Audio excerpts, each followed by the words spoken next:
우리 더 반갑게 인사할까요? 서로 샬롬. 네, 감사합니다. 네. 이렇게 하나님을 의지하는 우리 교회를 기억하여 주시고 늘 보호 가운데 허락하여 주실 줄 믿습니다. 제가 오랜만에 창세기 말씀을 좀 성도님과 나누려고 해요. 그래서 하나님의 기준으로 돌아가자라는 제목으로 함께 은혜의 시간을 가지려고 합니다. 제가 창세기를 읽을 때 여태까지 풀리지 않은 사실 제 안에 궁금증이 있었어요. 난제라고 하죠. 난제가 있었습니다. 그것이 무엇인지 제가 성도님들께 한번 질문을 해볼게요. 성도님들, 이 세상을 살아갈 때 성도님 한번 생각을 해보세요. 이 세상을 살아갈 때 선과 악이 필요합니까? 필요하지 않습니까? 필요하죠. 그래서 제가 난제인 거예요. 자, 우리 말씀 함께 읽어보죠. 창세기 2장 17절 함께 읽겠습니다. 시작. 선악을 알게 하는 나무의 열매는 먹지 말라. 내가 먹는 날에는 반드시 죽이리라 하시니라. 아멘. 아멘. 제가 이 선악과에 대해 설교를 하면서도 이 물음에 대해, 제 스스로의 물음에 대해서 사실 답을 하지 못하고 있었습니다. 그 물음이 뭐냐면 하나님께서 선악을 알게 하는 나무의 열매를 먹지 말래요. 이 말을 되짚어보면 인간 세상에 선과 악이 필요하다, 필요하지 않다? 필요하지 않은 거예요. 그런데 제가 스스로 살아가는 제 인생을 돌이켜보면 선과 악이 필요하더라고요. 선과 악이 필요하더라는 거예요. 그래야 도덕적인 삶을 살아가고 이 세상의 질서가 잡히더라는 거예요. 그런데 하나님은 선과 악을 알게 하는 나무를 먹지 말래요. 심지어 그것을 먹으면 어떻게 된대요? 죽는데요. 저 안에는 난제였습니다. 왜 하나님은 선악과를 먹지 말라고 하셨을까? 아니, 선과 악을 알게 하는 것이 인간 세상에 얼마나 필요한데 하나님도 아실 텐데 왜 먹지 말라고 하셨지? 전 너무 궁금했어요. 궁금하신가요? 생각 안 해보셨나요? 이게 무슨 말씀이세요, 목사님? 이런 표정으로 저를 보고 있는 것 같아요. 왜 선과 악을 나누는 열매를 먹지 말라고 하셨을까? 전 사실 이게 늘 궁금증이었거든요. 성도님들은 뭐라고 대답하시겠습니까? 왜 하나님은 선과 악에 나눈 이 선악과의 열매를 왜 하나님 먹지 말라고 하신 것 같습니까? 안 따져요. 하나님 말씀이면 그냥 아멘 합니까? 근데 지금 방금 다 자신 있게 대답하셨잖아요. 선과 악 필요하죠 이러셨잖아요. 근데 안 따진다고? 이게 말이 지금 잘못되셨는데? 이제 싶어요. 안 따지고 싶은 거예요 이제. 방금 전에 선과 악이 필요합니까? 하니까 필요해요 이렇게 얘기하셨는데 하나님이 이렇게 말씀하셨다니까 안 따지고 싶대요. 어떻게 생각하세요? 저는 최근에 이 고민이 해결됐습니다. 그래서 오늘 설교 자신 있게 들고 나온 거예요. 에덴 동산에는 선악의 기준이 있어요, 없어요? 없는 거예요. 없는 상황인 거예요. 그러면 이 말을 잘 생각해 보면 어떻게 되는 거냐면 하나님이 이게 선하다고 하면 선한 거고 하나님이 이게 악하다고 하면 악한 거예요. 다시 말해서 선과 악은 누가 결정하는 거예요? 하나님이 결정하더라는 거예요. 그런데 이 선악과를 먹으면서 우리가 선과 악에 눈이 떠졌죠. 그러면 이 선악을 구분짓는 자가 누가 됐어요? 결정하는 자가 내가 된 거예요. 인간이 된 거예요. 원래 하나님이 만든 세상은 이 모든 기준, 가치 기준을 누가 결정하는 세상이에요? 하나님이 결정하는 세상이어야 돼요. 그래서 우리는 그 하나님이 말씀하시는 바를 믿고 따르면 되는 거예요. 그래서 믿음이 구원을 낳는 거예요. 이 질문까지 해결이 되었어요. 왜 하나님은 믿음으로 구원을 얻는다고 말씀하셨을까? 생각해 보세요. 고린도전서에 이렇게 말씀하시잖아요. 믿음, 소망, 사랑 중에 그 중에 제일은 사랑이래요. 그러면 그 중에 제일이 사랑이면 사랑으로 구원을 받아야죠. 그런데 믿음으로 구원을 얻는데요. 이게 선악과랑 연결되더라는 거예요. 이제 제가 해결됐어요. 왜 믿음으로 구원을 얻지? 이 부분이 최근에 해결됐어요. 아, 그렇구나. 하나님이 말씀하시는 이 가치 기준을 따르던 세상이구나. 그럴 때 에덴 동산에 내가 속할 수 있는 거예요. 그런데 내가 기준하고 내가 결정하면 그 에덴 동산에서 추방되는, 구원의 은혜에서 벗어나는 거예요. 그래서 사랑이 제일이라고 말씀하시면서도 오직 무엇으로만 구원을 얻는다? 믿음으로만 구원을 얻는 거예요. 그 하나님의 말씀을 내가 따라가는 것으로만 구원을 얻더라는 거예요. 성도님들, 서로 기준이 다르면 같이 살 수 있을까요? 남편과 아내 생각해 보세요. 내가 진짜 목구멍까지 당신하고 살고 싶지 않다라 말을 할 때가 언제? 말이 안 통할 때예요. 맞나요? 아멘이에요. 아니, 나는 이걸 이렇게 생각해. 근데 아니라는 거예요. 미치고 팔짝 뛰는 거예요. 아니, 내가 볼 때 이게 맞는데 죽어도 아니래. 그러면 어때요? 환장하는 거예요. 진짜 환장해요. 내가 정말 이 사람과 같이 살 수가 없을 정도라니까요. 왜 이 시대에 남성연대, 여성연대가 나왔을까요? 왜 페미니즘이 나왔을까요? 백분 토론 보세요. 서로 기준이 다르죠? 말이 안 통해요. 이 사람이 주장하는 그 주장을 막 펼쳐도 상대방은 아니라는 거예요. 왜? 나와 기준이 선과 악이 다른 거예요. 이게 내가 선인 거야. 상대방은 선을 얘기해도 악인 거예요. 우리가 그런 시대를 살아가고 있습니다. 왜요?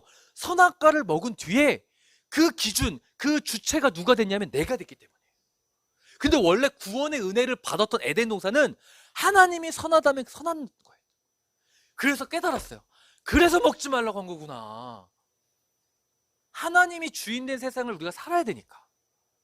그래서 먹지 말라고 한 거겠구나. 선악의 결정은 누가 많이 짓는 거니까? 하나님이 결정하시는 거니까. 선악과를 먹고 나니까 그게 눈이 떠져서 선과 악이 필요하다라고 자신 있게 외치는 거예요, 우리가. 선악과를 아담과 하와가 먹은 뒤에 인간은 혼돈의 시대가 찾아오게 된 겁니다.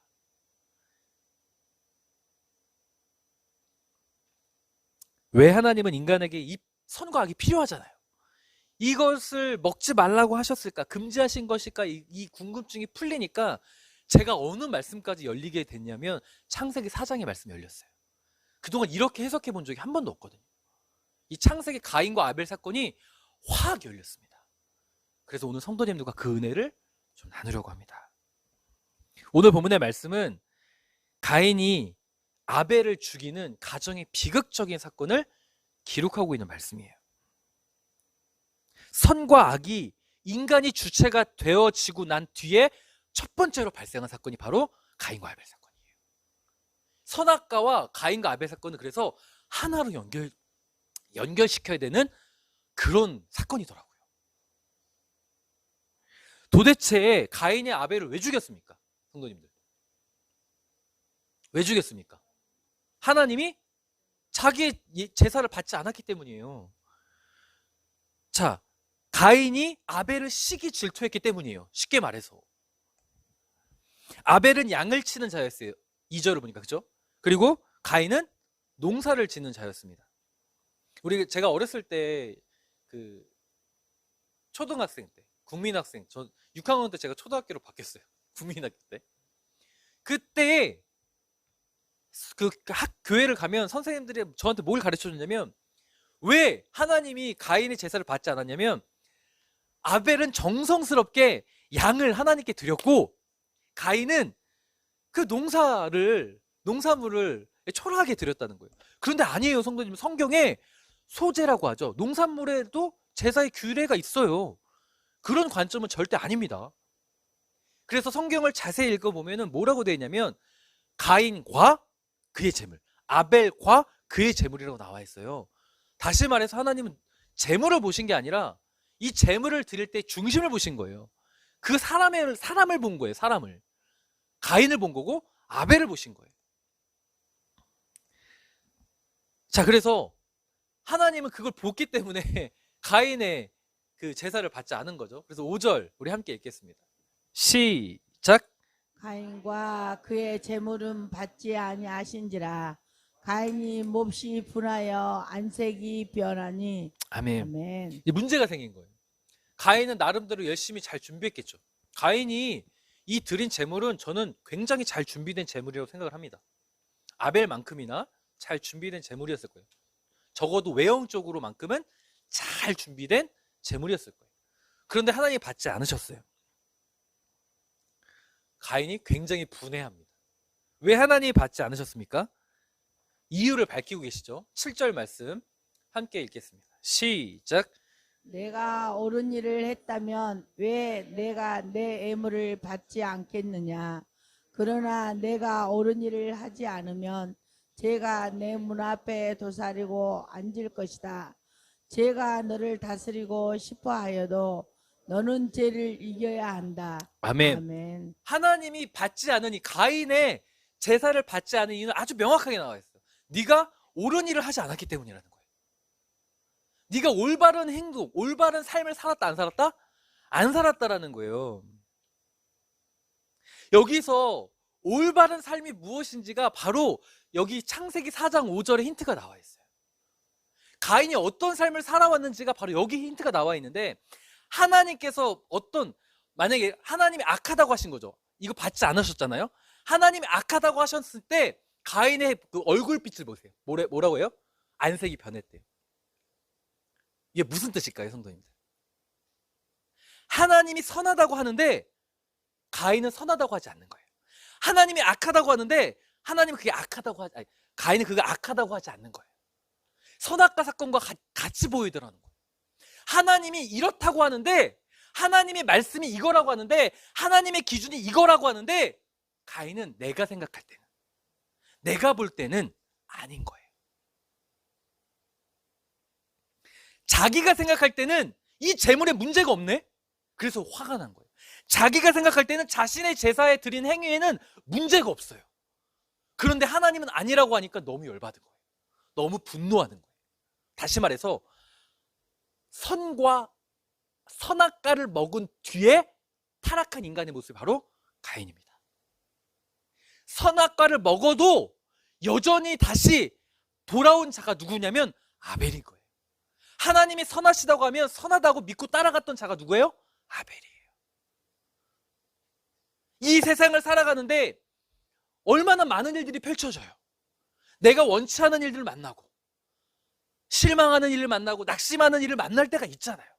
그러나 그것이 하나님의 뜻일 수 있다라고, 하나님이 나에게 이게 선으로 주면 선으로 받고 하나님의 은혜를 구하는 아벨이 되면 하나님은 그 삶을 받아요. 그런데 가인처럼 왜 나한테 이런 걸 줬냐고, 왜 나에게 이런 상황을 줬냐고, 이게 정말 하나님의 뜻이냐고, 이게 날 사랑하는 거냐고, 그게 무슨 선이냐고, 하나님의 기준을 내가 거부하면 하나님은 그의 삶을 받지 않습니다. 선악과 사건을 잘 설명하는 사건이 바로 가인과 아벨 사건이더라는 거예요. 가인의 입장에서는 내 생각과 하나님의 생각이 다른 거예요. 성경이 지금 말하고 있는 옳은 일은 무엇이냐면, 그리고 옳지 않은 일은 무엇이냐면, 너의 생각과 하나님의 생각을, 내 생각을 더 위에 두고 있다는 거예요. 그게 잘못된 일이라는 거예요. 모든 기준은 하나님이어야 한다. 때로는 내가 원치 않은 상황을 만난다 해도, 때로는 내가 이해할 수 없는 상황을 만난다 해도 하나님의 뜻을 구하는 자가 되어야 한다는 것을 지금 성경이 우리에게 소개하고 있는 겁니다.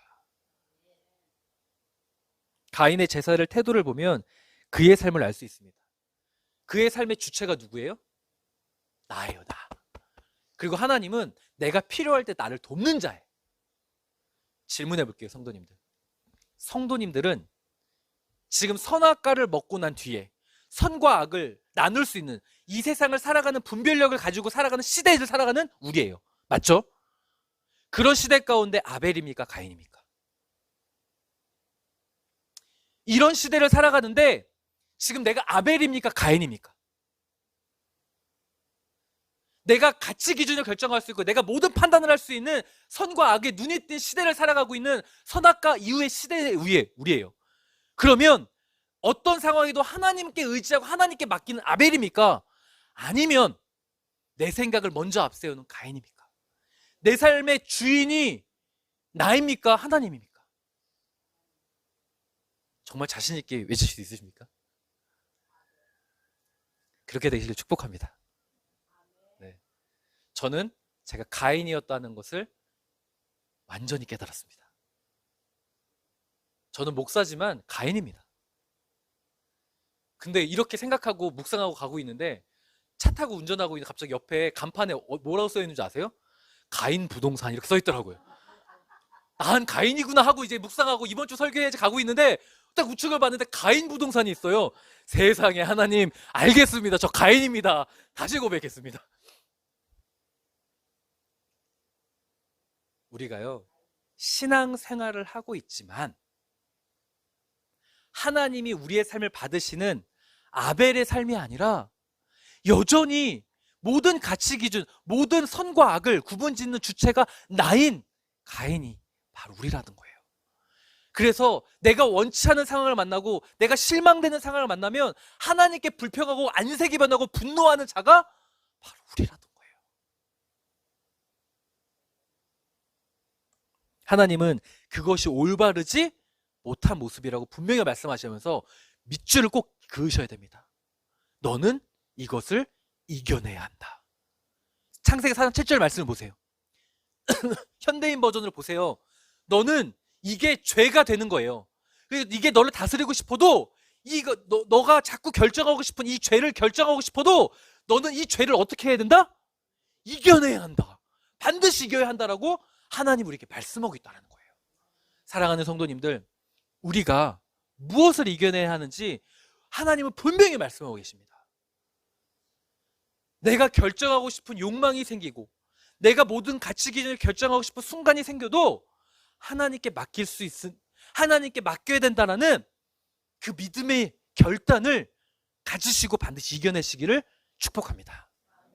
그런 아벨이 되면 하나님은 그의 삶을 다스리신다고 분명히 약속하고 있음을 꼭 믿으셨으면 좋겠어요. 분명히 이겨내셔야 합니다. 우리가 무엇을 이겨내냐면 내가 결정하고 내가 기준하고 내가 선과 악을 구분짓고 싶은 이 욕망을 이겨내셔야 됩니다. 여전히 그러지 못하고 내가 결정하면요 하나님과 내가 다르잖아요. 같은 집에 살 수 없어요. 기준이 다르면 환장하신다면서요. 부부여도 환장하신다면서요. 하나님은 우리와 함께 살고 싶어 하세요. 하나님은 우리를 하나님의 식구로 우리를 부르셨잖아요. 자녀로.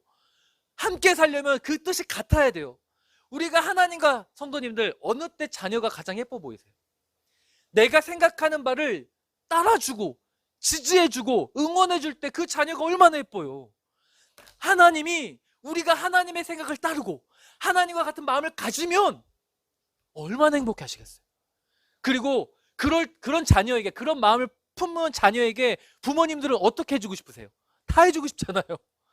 하나님도 마찬가지실 거예요. 올바르지 못한 일에서 이제 올바른 일로 우리가 돌이키는 결단을 하셨으면 좋겠습니다. 이겨내십시오. 이 추석 연휴를 통하여서 우리의 가정은 어떤 순간에도 하나님의 뜻을 하나님께 맡기는 아벨이 되겠다라는 결단을 하시기를 축복합니다. 선과 악을 자기의 기준으로 나누지 않은 성경의 인물이 있습니다. 누굴까요? 어떻게 하셨어요? 말씀 노트 보니까 아시겠죠? 바로 요셉입니다. 물론 다윗도 있고요, 바울도 있어요. 그런데 제가 왜 요셉의 기준을 가져왔냐면 바로 창세기 때문입니다. 성도님들, 창세기가 왜 성경 목록의 맨 앞에 왔을 거라고 생각하십니까? 창세기가 있잖아요. 왜 성경 목록 맨 앞에 왔을까요? 생각해 보세요. 창세기가 세상을 창조했다는 뜻이잖아요. 창조한 이야기예요. 근데 창조한 이야기는 1장과 2장만이에요. 그럼 왜 창세기라는 이름을 또 기록했으며 그게 왜 맨 앞으로 왔을까? 심지어 다 인간사예요. 족장사잖아요. 50장까지. 근데 왜 창세기가 맨 앞에 왔을까요? 성도님 혹 책을 한번 읽어보셨습니까? 책을 읽어보면 목차가 나오죠. 처음에. 목차 다음에 뭐가 나와요? 머릿말, 그 프롤로그죠. 머릿말을 읽으십니까? 안 읽으십니까? 왜 읽으세요? 그렇죠. 책의 중요한 이야기가 사실 거기 다 기록돼 있어요. 머릿말에는 이 책의 하이라이트가 이런 것이다라는 것을 암시해줘요. 머릿말에는 이 책의 이 책에 정말 하고 싶은 목적이 다 담겨져 있어요. 창세기가 전 그런 역할을 한다고 생각합니다. 그래서 선악과 사건을 인간의 이야기가 시작되면서 선과 악을 자기가 규정하는 인간의 이야기가 시작됐잖아요. 그런데 하나님의 뜻 마무리 짓는 시점에서 창세기 50장에서 정말 하나님과 일치한 한 사람이 등장을 하는데 그게 누구예요? 요셉이에요. 창세기 50장에 요셉이 등장을 해서 선과 악을 내가 규정하지 않고 누구의 뜻으로 맞춰요? 하나님의 뜻으로 맞춰요. 그래서 그 고백의 절정이 뭐냐면 50장 18절 19절 함께 읽겠습니다. 시작. 요셉이 그들에게 말하였다. 두려워하지 마십시오. 내가 하나님을 대신할 수 있겠습니까?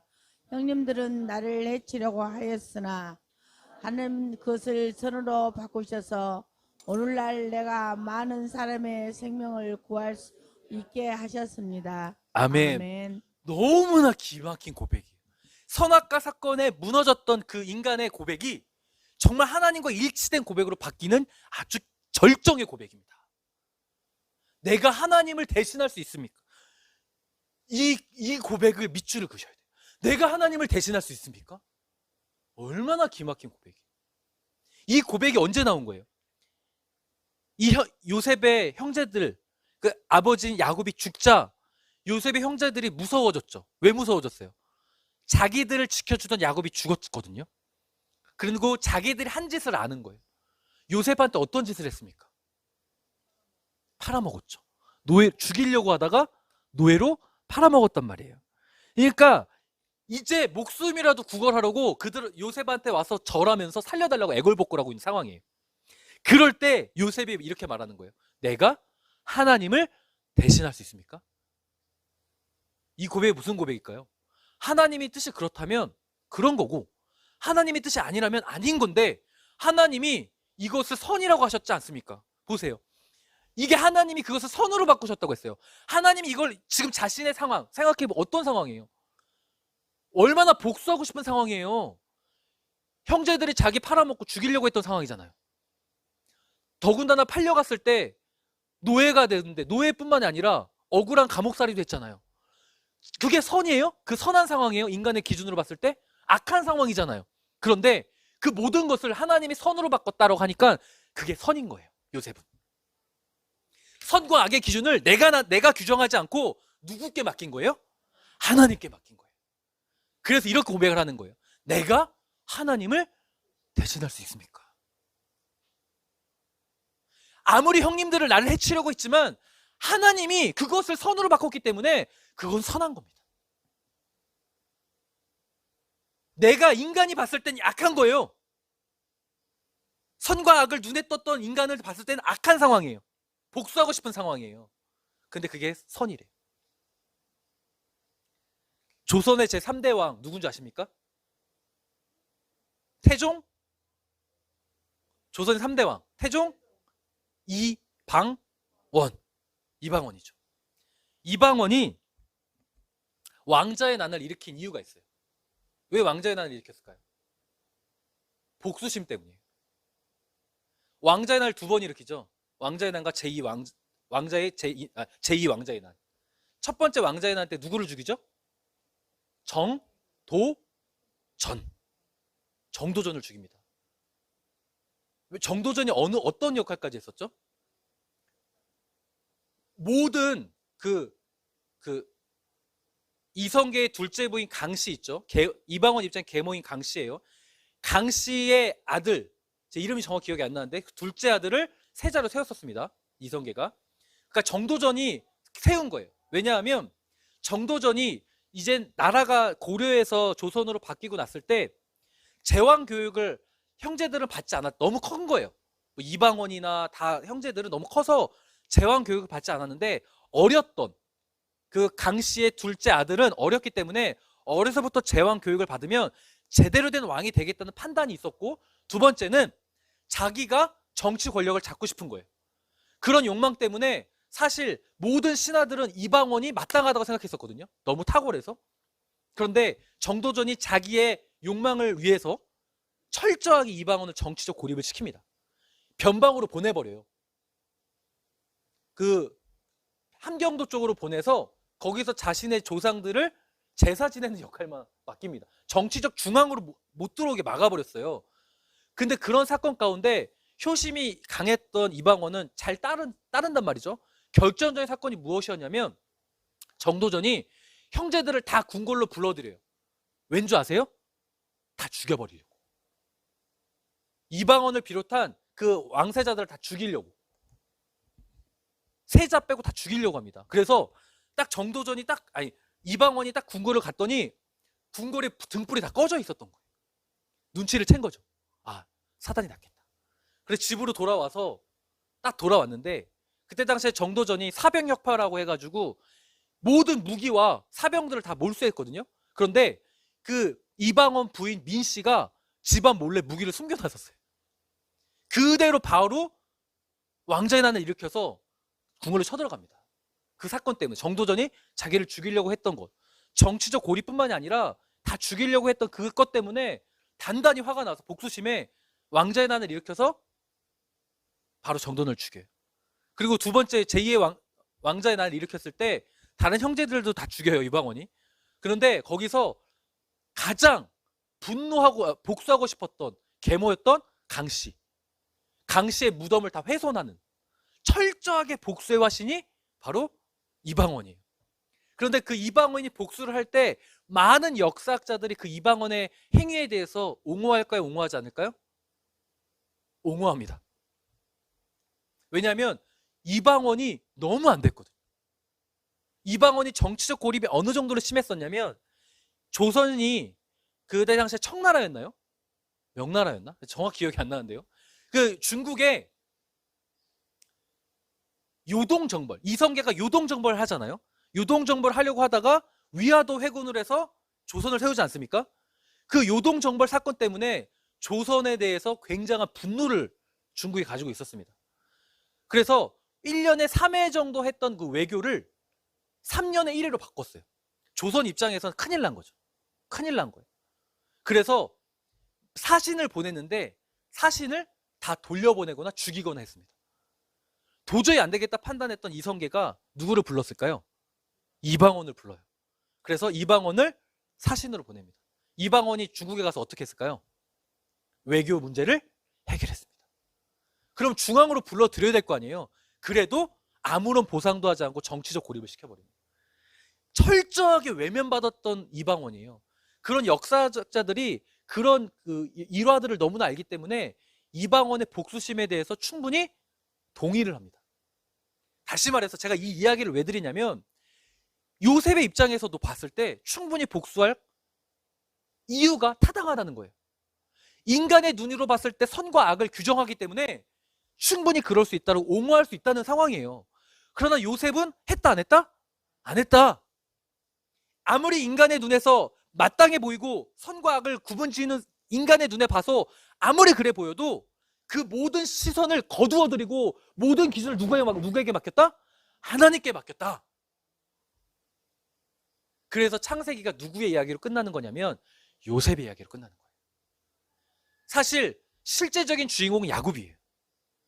그럼에도 불구하고 요셉의 이야기로 끝나는 이유가 무엇이냐면 하나님의 뜻을 성취시켰던 사람이기 때문에.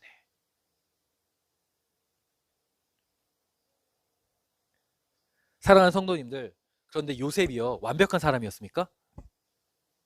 제가 예전에 설교했던 거 기억하세요? 요셉이 이름 바꿨죠. 뭐로 바꿨었죠? 애굽식 이름으로 바꿨었죠. 뭐로 바꿨어요? 감사합니다. 사브낫 바네아로 바꿨었죠. 그리고 태양신 제사장 딸 누구랑 결혼했었어요? 아스 낙과 결혼했었죠. 사브낫 바네아라고 바꿔서 태양신을 경배하고 숭배했었잖아요. 그도 그런 연약함이 있어요. 그런데 그런 연약함이 있던 사람이 마지막엔 나 아무리 그래도 돌이킨 거예요. 그래서 누구의 뜻에 맞췄어요? 하나님의 뜻에 맞췄다. 하나님은 우리의 연약함을 다 알아요. 연약한 존재를 할지라도, 내가 비록 과거에 어떤 삶을 살았다 할지라도 지금이 중요한 거예요. 내가 다시 내 기준으로 살아가는 것이 아니라, 선악과를 먹는 가인의 삶이 아니라, 선악과를 먹었어도, 그런 연약한 삶을 살았어도 아벨과처럼, 요셉처럼 하나님께 내가 내 삶을 맡기고 내 기준을 하나님께 두는 자가 되면 하나님은 그의 삶을 받는다 안 받는다? 받으신다. 그래서 요셉의 이야기로 끝맺음을 하시는 겁니다. 분명 인간의 기준으로 보면 요셉의 가정은요, 드라마에 나올 법한 가정이에요. 막장 드라마예요. 요셉의 이야기는. 그런데 믿음의 가정은 바로 이런 겁니다. 지금 인간의 가치로 봤을 때 너무 괴롭고 힘든 순간이어도 믿음의 가정은 요셉이 되어야 한다는 것을 성경이 말해주는 거예요. 사랑하는 성도님들, 믿음의 가정의 구원의 은혜는 기준을 하나님께 둘 때 이루어집니다. 선과 악을 내가 아무리 나눌 수 있어도, 아무리 똑똑한 가인이어도 하나님은 그런 가정에는 은혜를 주지 않아요. 아무리 똑똑해도 은혜가 주어지는 것이 아니라, 비록 내가 이성적으로 뛰어나진 못해도 내 모든 가치 결정을 아벨처럼 하나님께 맡기는 자에게 하나님은 축복을 주시겠다고 약속하셨습니다. 이번 추석 명절을 통하여서 우리의 가정이 어디에 속해져 있는지를 점검하십시오. 가인이었다면 우리 아벨로 돌아갑시다. 요셉처럼 되었으면 좋겠습니다. 연약한 요셉이 아니라, 연약했지만 창세기 50장 18절 19절에 그 요셉이 우리가 되었으면 좋겠습니다. 건강의 문제입니까? 물질의 문제입니까? 가정, 자녀의 문제입니까? 사랑하는 성도님들, 가인이 되지 마시고 모든 문제를 하나님께 맡기고 나의 기준을 하나님께 두는 아벨이 되시기를 주님의 이름으로 축복합니다. 기도하겠습니다.